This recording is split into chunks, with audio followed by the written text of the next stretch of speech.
Good news sa mga may hawak na PhilHealth Card dahil magkakaroon ng libreng sakay ang MRT3 at LRT1 sa Araw ng Mga Puso. Alamin natin ang detalye na yan kay Catherine Landicho.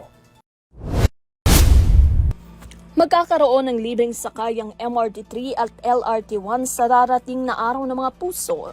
Ito'y bilang tugon sa kahilingan ng PhilHealth para sa pagdiriwang ng kanilang ika-31 na anibersaryo at ang National Health Insurance Month.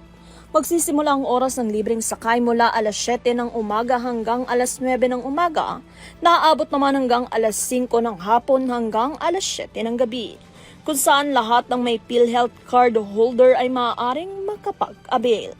Ipakita lamang umano ang physical card o digital ID ng PhilHealth para makakuha ng single journey ticket. Hangat numano ng pamunuan ng PhilHealth at DOTR na mabigyan kahit panandali ang ginhawa ang mga pasahero sa araw mismo ng mga puso.